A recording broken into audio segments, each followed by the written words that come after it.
자, 드디어 이제 우리 손자병법의 6번째 편인 허실편이 오늘 끝납니다.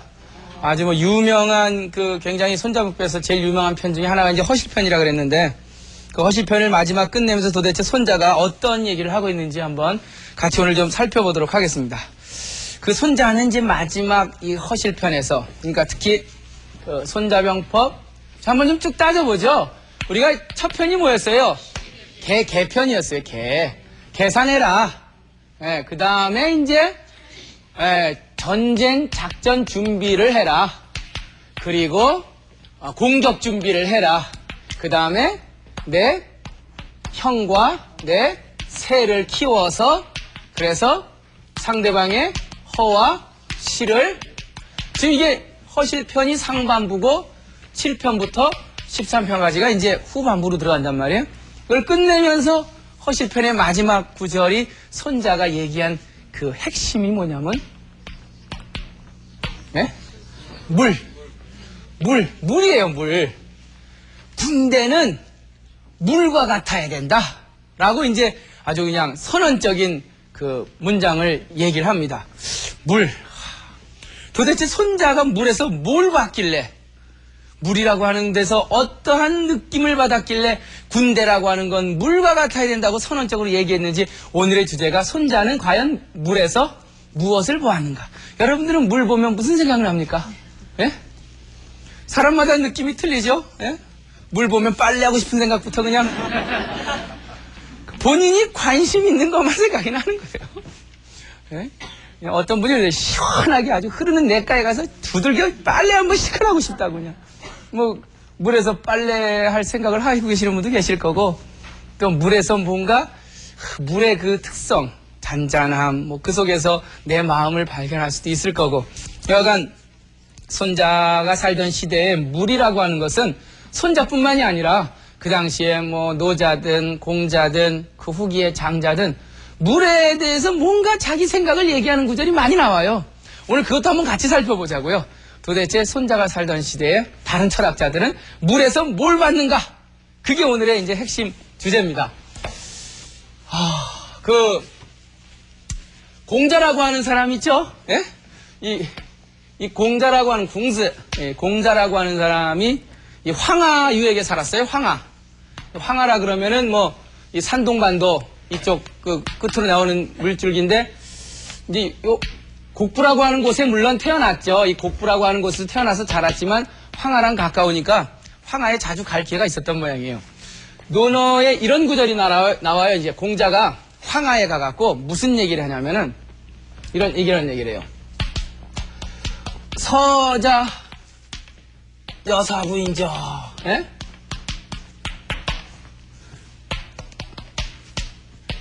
주야를 불사주야로다, 이런 얘기를 하네요. 그 공자가 어디로 가냐면 이제 황하라고 하는 곳에서 황하에 딱 갔고, 황하 여러분들 가보셨습니까? 황허, 예? 정말 이 황하라고 하면은 뭔가 가슴이 이게 울렁거리는 그런 그 중국의 아주 위대한 중부지방을 관통하는 물줄기죠. 제가 93년도에 처음 가본 것 같아요, 황하를. 92년도에 저는 진짜 황하를 보기 위해서 그야말로 그때 김포공항에서 비행기를 타고 청도라고 하는 곳에 내려서 그 청도에서 다시 그 광활한 그 대지 고속도로를 갖다가 450km를 달려서 약간 뭐 하루 종일 가서 이제 황하에 갔어요. 제남이라고 하는 도시, 산동성 수도. 황하가, 그러니까 이 황하는 도시보다 높이 흘러요.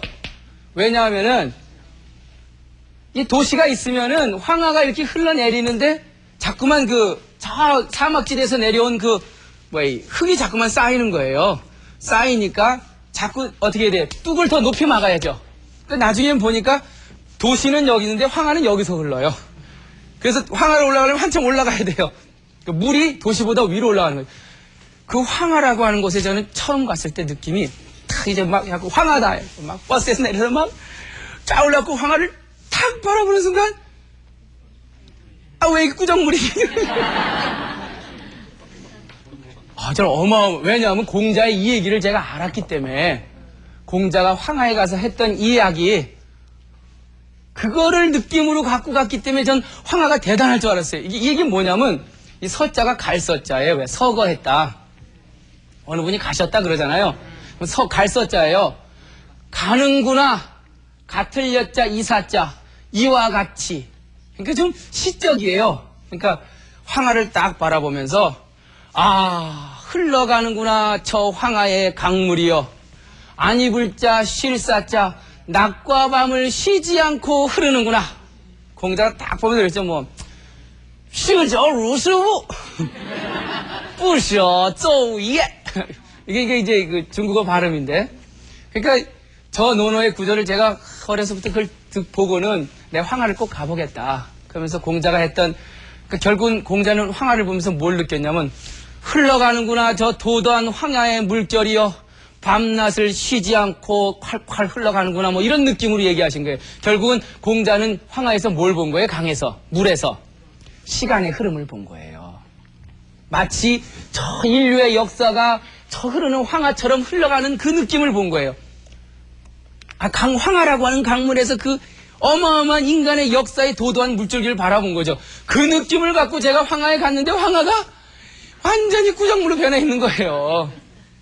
참 답답하더라고요. 야, 차라리 안 보는 게 낫을 텐데 그냥 가슴속으로 황하의 그 느낌만 갖고, 논어에 나오는 이 구절물의 느낌만 갖고 살았은 게 더 나을 뻔했는데 하는 생각이 들더라고요. 결국은 공자는 물에서 뭘 봤어요? 예? 시간에 흘러가는 이 시간을 보았고 역사의 흐름을 보았어요. 또 사람들마다 그때 본 게 다 틀려요. 공자는 황하에서 시간의 역사를 보았고, 노자 같은 경우는요. 노자의 물에 대해서 이런 구절이 있어요. 이제 노자가 물에서 뭘 보았는가? 뭐 물론 여러 가지를 보았지만 천하에, 자 노자는 물에서 뭐 여러 가지를, 노자는 사실 노자만큼 물에 대해서 많은 느낌을 가진 철학자도 드물어요. 노자 도덕경을 쭉 읽어보면 결국 물처럼 살란 얘기거든요. 물이라는 게 뭐죠? 물이 요 동그란 그릇에 담으면 물은 어떻게 변하죠? 동그랗게. 네모난 그릇에 담기면 네모난. 물이라고 하는 게 결국 뭐예요? 순응하는 삶이에요. 예? 물이라고 하는 건 높은 데 올라가려고 하지 않아요. 그죠? 밑으로. 예? 골짜기가 있으면 글로 들어가요. 그러다 바위가 있으면요, 좀 머물죠.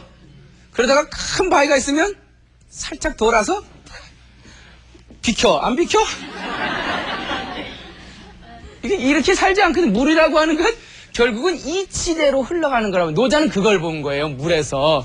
그래서 물이라고 하는 것이 천하에 물보다도 부드럽고 약한 것이 없건만, 물이라고 하는 것이 가장 약해 보이죠.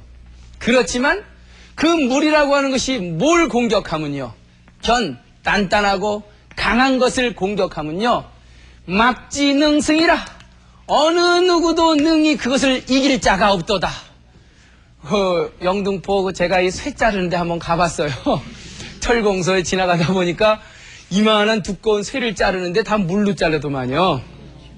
결국은 이제 물이 있어야 잘려지는 거예요. 다른 걸로 자르는데 물이라고 하는 것이, 그것이 가장 약한 존재죠. 그렇지만 그것이 강한 힘을 발휘할 때는 어느 누구도 당해낼 물질이 없어요. 저희 낙수물에서 떨어지는 그 낙수가 결국 이만한 바위에 구멍을 뚫어내리잖아요. 그걸 뭐예요? 천하에 가장 유약한 듯 보이지만, 그러나 진정 그 물이라고 하는 것이 단단한 걸 공격했을 때 어느 누구도 대적할 자가 없어요. 물은 뭐예요? 가장 약하고 부드러우면서도 강한 그러한 성질을 노자는 바로 물속에서 찾았던 거예요. 제가 지금 무슨 얘기를 하는 거예요? 손자는 물에서 무엇을 보았는가? 그 얘기를 하면서 지금 공자가 이 황하를 보면서 느낀 그 세월과 역사의 흐름을 봤고, 또 노자는 물에서 그 부드러움과 약함 속에서 자기 자신을 남보다 나 숙이지만 결국은 그게 최후의 강자가 되는 그 물의 속성을 보았던 거예요. 그 당시에 모든 사람들이 다 물에 대해서 뭐예요? 한마디씩 다 하고 있었습니다. 그런 얘기도 있어요. 명심보감에 보면 그러니 군자지교는, 예? 군자의 교는 담약수요, 이런 말이 있죠. 담약수요. 그리고 소인지교는 감약 예니라 뭐 이런 게 있어요. 그 군자, 정말 군자라는 게 뭐예요? 아주 뭐 인격이 있고 정말 어느 정도 도덕적으로 완성된 그런 사람들의 사귀는 방법은 담은 뭐죠 이게요? 담박해요. 담박하다는 게 뭐예요? 싱거워요. 싱겁다는 게 뭐예요? 그러니까 그 맛이 없어요. 뭐처럼요? 같은 약자 물수자. 진짜 아름다운 사귀움은 물처럼 맛이 없어요. 물이라고 하는 게 맛있나요? 맛 없잖아요. 그런데 물이라고 하는 건 없으면 어떻게 돼요? 사람이 죽죠. 맛이 없기 때문에 영원히 같이 할 수 있어요. 무슨 얘기예요? 맛있는 거? 처음엔 맛있는데 두 번, 세 번만 먹어봐요. 아무리 맛있는 것도 질려요. 진짜 아름다운 사귀움은 담담해요. 싱겁단 말이에요. 마치 물처럼. 그렇지만 오래가요. 근데 소인들이 사귀는 방법은요. 감. 아주 그냥 달콤한 감주 같아요. 마치 단술 예자예요. 술 이렇게 동에 담으면은 뭐 아래 찌꺼기 있고 중간에 있고 이제 위에 거리 있는데 가장 중간 게 달아요. 그 용수를 이렇게 탁 박아서 이렇게 뽑아내면은 그러니까 진짜 아름다운 사귀움은 물처럼 아무 맛도 없지만 그러나 오래 가는데 소인들이 사귀는 건 아주 달고 맛있는 게 마치 그 단술과 같아요. 네? 그러니까 결국은 우리 이제 동양적 사유 방식으로 봤을 때 사람들은 물 속에서 인간의 그 사귀움, 어떤 사귀움이 아름다운 사귀움인가?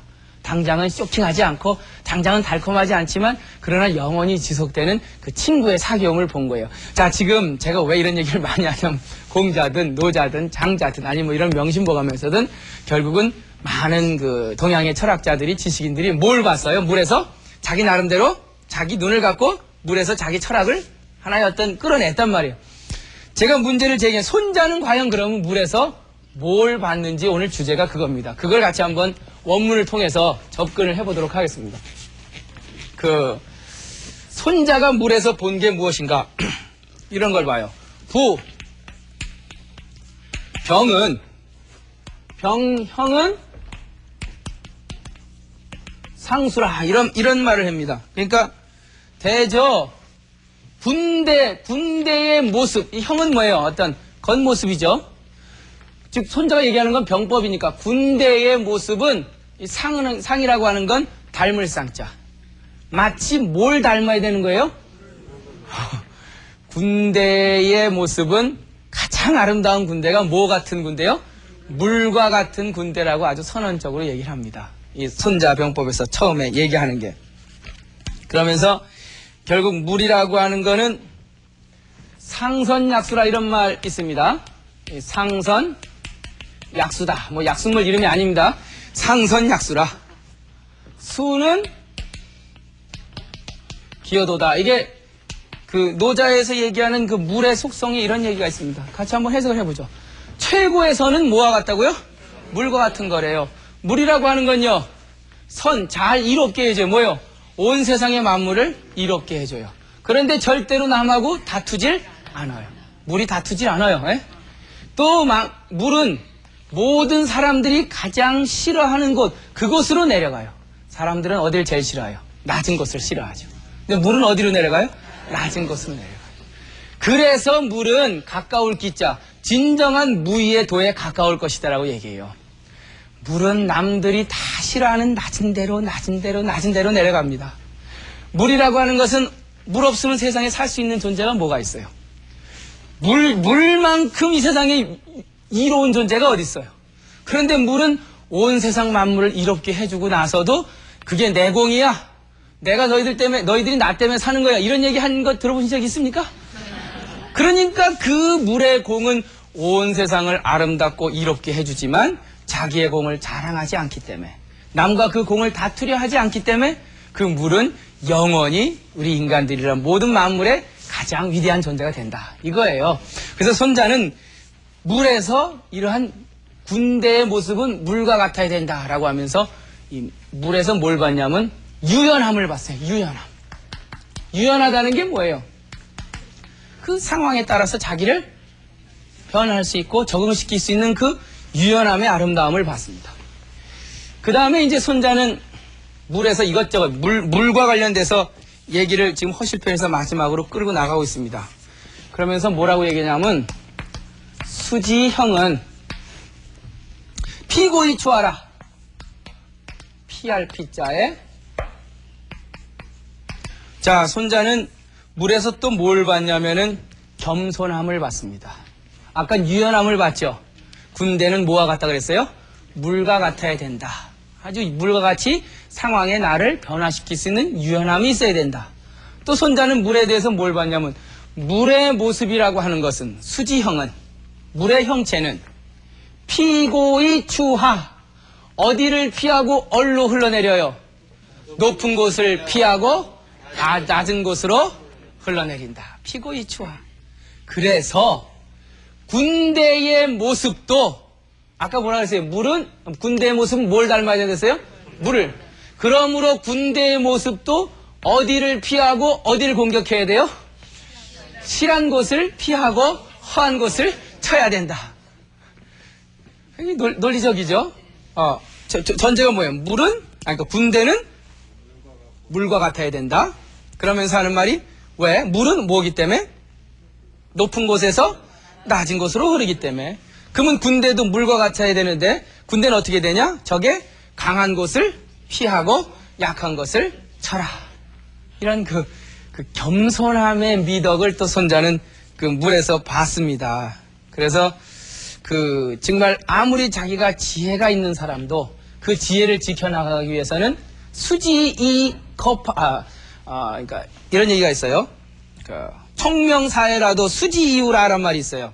그거 이제 공자가 얘기한 건데, 내가 아무리 총명하고, 내가 아무리 생각이 깊고, 아주 예지로워도, 그 총명함을 지켜나가기 위해서는 수지이유라, 어리석은 사람처럼 해야 내 총명함을 지켜나갈 수 있다.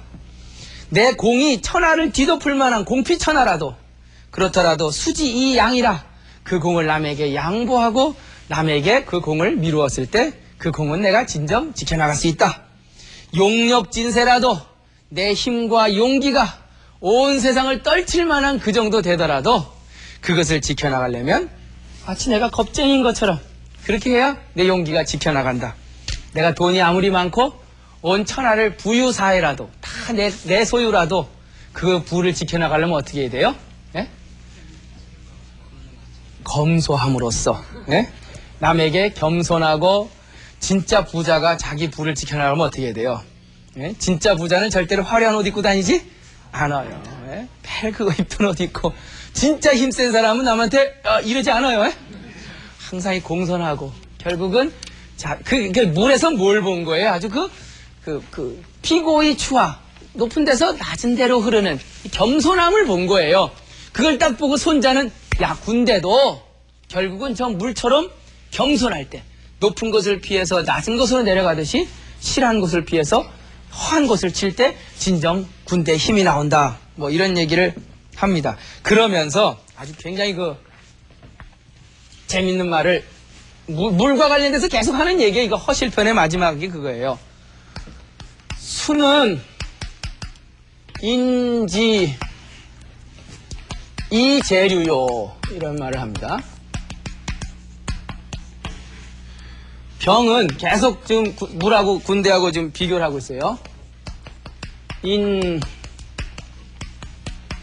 적이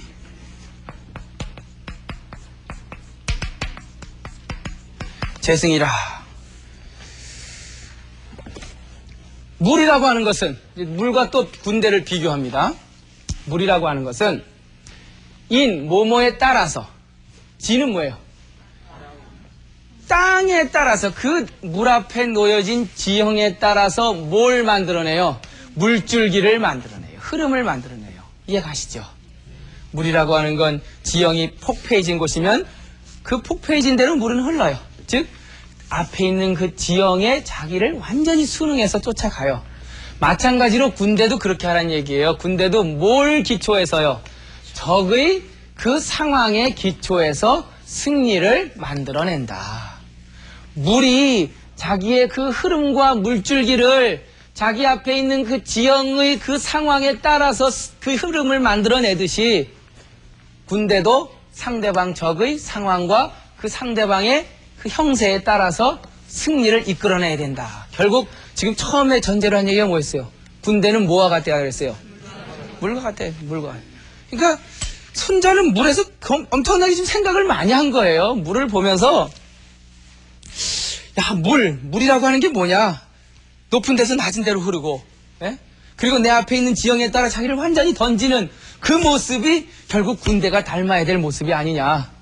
그건 유연함이고 자기가 갖고 있는 그 위대성에도 불구하고 겸손함이며 상대방에게 양보하는 그러한 물의 모습이 결국은 군대의 모습이 되지 않아야 되냐 하면서 유명한 이 말, 병무상세. 또 계속 병과 병무상세,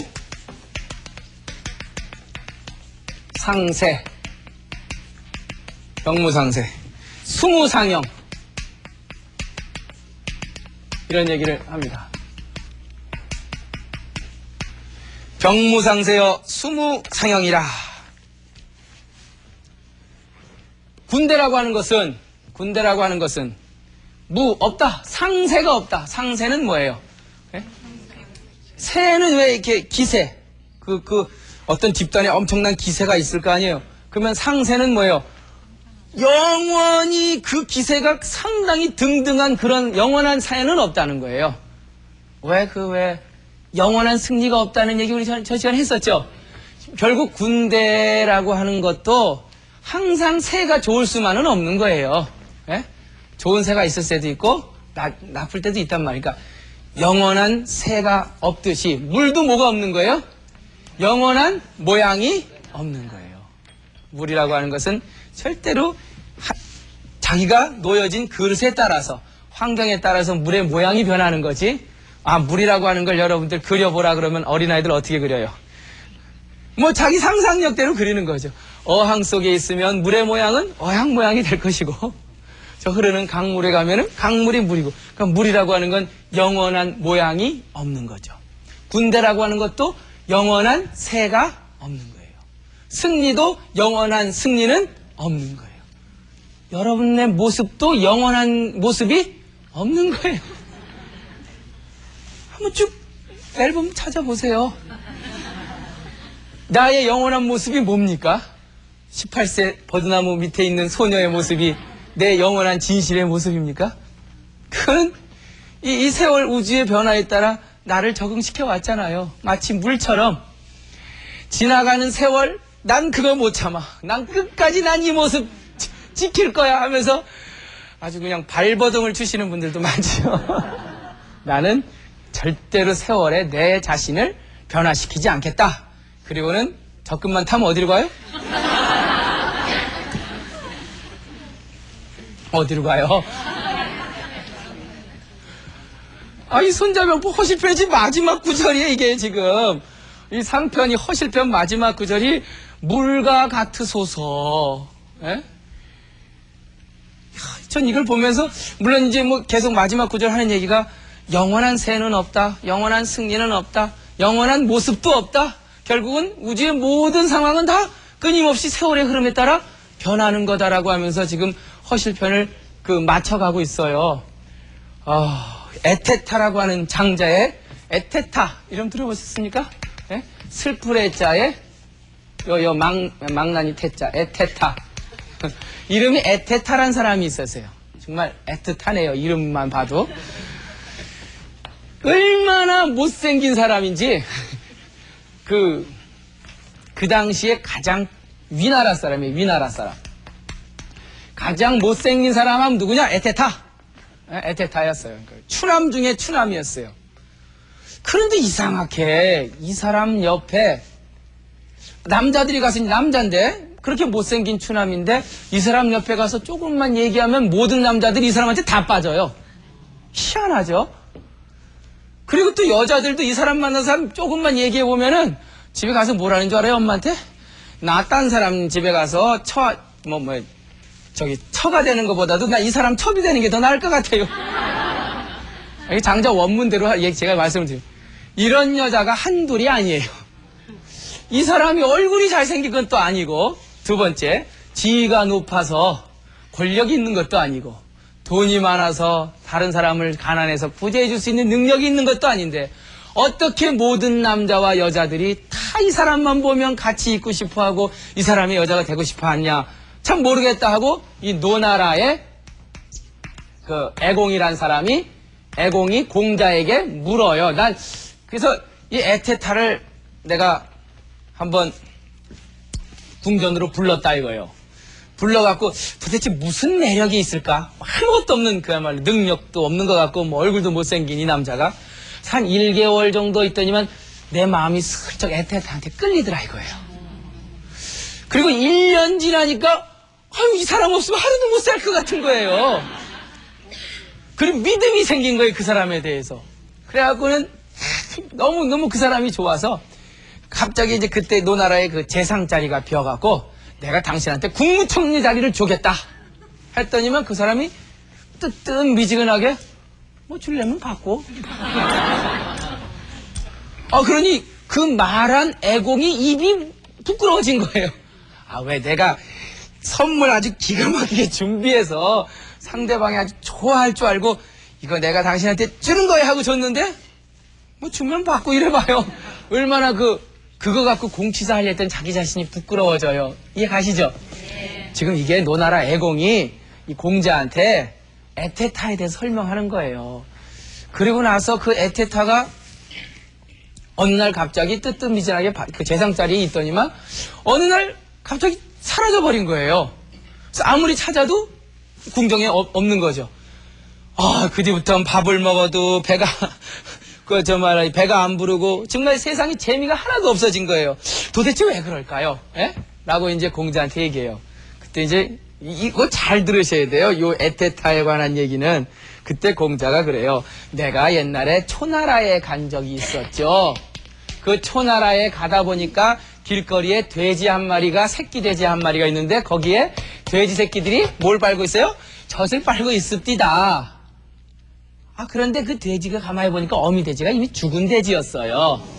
근데 새끼 돼지를 쭉쭉쭉쭉 빨다가 갑자기 지 엄마가 죽었다는 생각이 드니까 휙 하고 새끼 돼지들이 가버리더라 이거예요. 그러면서 장자 원문이 이거예요. 그 새끼 돼지들이 자기의 엄마를, 즉 어미 돼지를 사랑했던 것은 그 어미의 형체가 아니었던 거예요. 겉모습이 아니었던 거예요. 결국 그 새끼 돼지들이 그 어미를 그토록 사랑하고 젖을 빨았던 이유는 뭐냐면은 애사기형자라. 애사기형자. 이게 장자에 나오는 원문이에요. 새끼 돼지들이 그 어미 돼지를 사랑하고 그 옆에서 쭉쭉 빨고 했던 거는 그 엄마의 모습, 겉모습이 아니었던 거예요. 그 엄마의 겉모습을 만들어낸 그 엄마라고 하는 느낌을 사랑했던 거예요. 이해 가십니까, 이게? 우리는 대부분들 겉모습만 보고 판단하잖아요. 예? 근데 자식이 엄마를 사랑하고 부모를 사랑하는 건 겉의 모습이 아닌 거예요. 결국은 나에게 엄마라는 느낌으로 다가오니까 그 겉모습 이전의 모습이 엄마 모습이 아름다운 거죠. 이해 가시죠? 네. 공자 그 얘기를 하면서 에테타라고 하는 사람은 겉모습, 형체가 아름다워서 사람들이 사랑한 게 아니었다. 모든 남자들이, 모든 여자들이 다 에테타 했던 게 결국 그 겉모습이 아니었다는 거예요. 결국은 뭐예요? 물과 같이 자기의 주장을 하지 아니하고, 예? 자기의 주창할 창자, 주장을 하지 않고 항상 다른 사람과 동화된 사람이었기 때문에. 제가 지금 물 얘기를 하면서 많은 그 당시에 철학자들이 물에서 여러 가지를 봤죠. 특히 손자는 뭘 봤어요?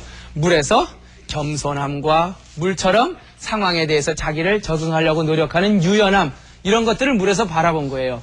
결국 공자가 말하는 그 에테타의 그 매력은 겉모습도 아니고 그가 가지고 있는 권력도 아니고 그가 갖고 있는 특별한 무슨 사랑의 정신도 아니고 자기 자신을 내세우지 않고 항상 다른 사람과 동화하려고 하는 그 물과 같은 그 모습이 아름다웠다는 거예요. 가끔 왜 여러분들 아는 사람 중에 물론 뭐 저 사람이 돈이 많고 권력이 있고 나한테 도움이 돼서 그 사람 좋아하는 사람도 있지만 괜히 있으면 좋은 사람 있죠. 생긴 거 꼭 뭐 저 감자떡같이 생기는데 괜히 옆에 있으면 좋은 사람 없어요? 뭐 와서 나한테 뻐기지도 않고 지 잘났다고 그러지도 않고 그냥 시긋고 야 우리 뭐 하자 그러면 그래. 그 사람이 바보라서 그래요? 물과 같이 사는 거예요. 물과 같이. 이 물과 같이 산다라고 하는 것은 여러분들 걔 아주 애틋하 지금 얘기했지만 그렇게 잘생긴 사람은 그거 너무 잘생기면 별로 안 좋던데 안 그래요? 질리지 않아요? 예? 좀 진짜 너무 잘생긴 사람도 좀 질려요. 결국 진짜 아름다운 사람은 물처럼 사는 사람. 물처럼 사는 사람. 그 왜 자기 인생과 이 우주라고 하는 공간이 만나서 저는 이 세상에 살고 있잖아요. 예? 그 세상의 흐름대로 나를 적응시키는 사람. 그거 쉽지 않죠. 물처럼 산다는 게 장자의 그런 물처럼 살아라. 이런 얘기 이렇게 있죠. 승물 유심이라 이런 말이 나와요. 예? 탈승자의 만물물자. 이 세상 만물을 타고 마음을 논이러라. 이게 뭐냐면 이 만물이라고 하는 거는 나에게 다가오는 수없이 많은 만상들, 나에게 다가오는 수없이 많은 상황들, 그 상황을 어떻게 하라고요? 밀지 말고 어떻게 하래요? 올라타래요. 그 만물을 올라타란 얘기는 다가오는 상황을 인정하란 얘기예요. 가끔은 아까 그랬잖아요. 물이라고 하는 것은 흘러갈 때 큰 바위가 있으면은 그 바위라고 하는 상황이 자기가 딱 다가오면 어떻게 해요? 그 만물을 거부하고 밀어내지 않고 다가오는 상황을 비껴가죠. 예? 결국 상황을 어떻게 해요? 인정하죠. 그게 승물이에요. 승물. 이해가세요? 처자는 실패를 했어요. 그러면 나에게 다가온 실패에 대해서 막 엄청나게 화가 치밀죠. 그리고 막 분노가 나죠. 그랬을 때 그 실패를 그냥 실패대로 받아들일 줄 아는 게 그게 뭐예요? 그게 승물이에요. 나에게 다가온 상황을 타란 말이에요. 탄다는 게 참 어려운 얘기인데 상황을 물처럼 높은 데서 낮은 곳으로 흐르는 물처럼 예? 지형에 따라 물줄기를 바꾸는 그 물처럼 그 상황을 인정하란 말이에요. 여기까지가 순리에 따라 사는 삶이에요. 순리가 있잖아요. 예? 근데 유심이란 말이 있어요. 유심. 이치에 따르긴 따르지만 상황을 인정하는 것만으로 끝나는 게 아니라 그 상황에 내 마음을 어떻게 해요? 논일란 말이에요. 더 어려워지는데 나에게 다가온 상황을 인정한다. 거기까지는 별로 높지 않아요. 단계가. 근데 다가온 상황을 인정하고 그거를 즐긴다.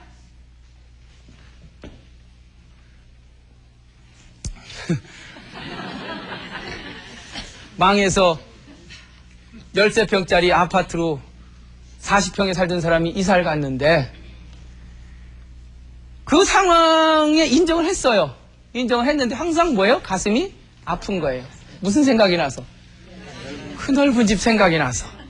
근데 그러니까 내가 이럴 수밖에 없는 아주 슬픈 상황이 됐다는 걸 인정하는 걸로만 끝나는 게 아니라 13평짜리 아파트에서 한번 즐겨보세요. 옛날에 40평짜리에서 못 느꼈던 가족 간의 정을 더 부비고 느껴보란 말이에요. 토요일날 저녁 때 밀가루 뜯어갖고 수제비 만들면서 같이 떠먹어서 먹어보란 말이에요. 그게 유심이에요. 유심. 상황을 타는고 상황을 인정하는 것에 끝나는 게 아니라 그 상황에 내 마음을 논일 때, 그 상황을 어떻게 보면 즐길 때, 그때 진정한 물처럼 사는 인생이 나오는 거예요. 허실편의 마지막 구절. 허실편의 마지막 구절. 능인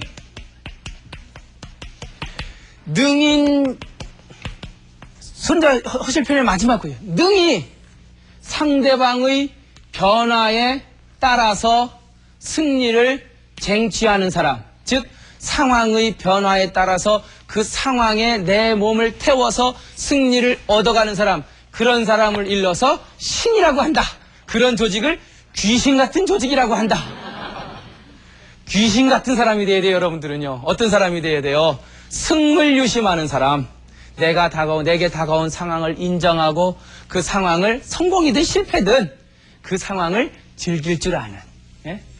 열세평의 삶은 얼마나 상황이 아름다운지 아세요? 예? 슬프죠. 당연히 화장실도 뭐 좋고 그런데 결국은 거기서 또 다른 즐김을 찾아낼 수 있어요, 없어요? 얼마든지 있어요, 얼마든지. 그러니까 그런 승을 유심하는 자세로 인생을 사는 사람, 물과 같이 흐름을 타고 세상과 나를 하나로 호흡으로써 살아가는 그 삶의 지혜 앞에는 어떠한 실패나 어떠한 성공도 그를 자만하게 하지 않고 그를 노하게 하지 않습니다. 예? 인생은 물처럼 손자가 마지막 물에서 뭘 봤어요?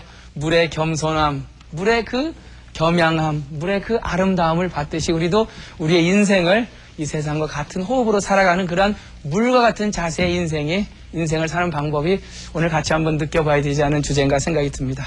자, 오늘 강의 모두 마치겠습니다.